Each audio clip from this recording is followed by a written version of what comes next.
Hey, what's up guys, Khaled here, the plant charmer. I just wanted to show you guys a really quick tip today on how to save your garden hoses and how to make them last longer. Now, we all have the bad habit, especially me. I've got a long and narrow corridor in my garden here, and it's actually quite large. So I need to pull the hose to all corners of the garden in order to get my stuff watered. I've already connected an extension to this hose. But what ends up happening is when we're in the act of watering, we sort of forget that the hose is attached to a faucet like this. So sometimes what happens after pulling too many times or putting too much pressure on it, you're gonna end up breaking the faucet. If you see that, we broke the faucet here. I'm lucky enough that I've got plumbers on the Ingenious Farms staff team. So these guys, thank you guys, thank you Matthew. They came to fix me up and weld a new piece on here for me. But in order to prevent that from happening again, I'm going to show you guys a really quick tip. What you're looking at right now, actually, there's not much to show. But instead of going to and having your hose directly like this and then just pulling on it, as I'm pulling on this, I'm going to end up breaking this at some point. So even if it's 1 year or 2 years down the line, it could be quite a big problem.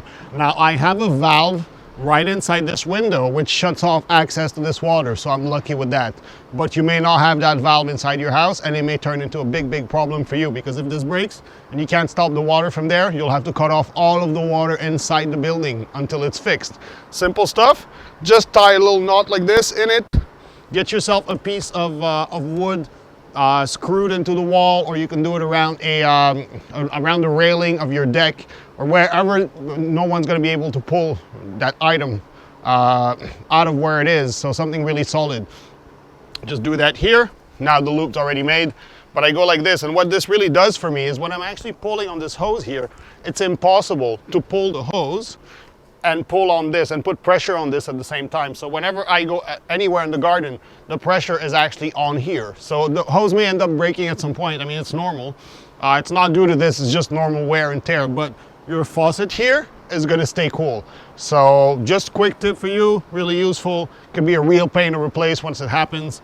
And the plumber that's gonna do that for you is probably gonna charge you like $100 or more. So if you could find somebody to come and do it really quickly. So that's it. I share my experience with you guys so you save money, save time, and get better results in the garden. If you like this video, give it a thumbs up, subscribe to the channel, share it with your friends, and we'll have all kinds of really cool tips coming up this season. So stay tuned and keep it green.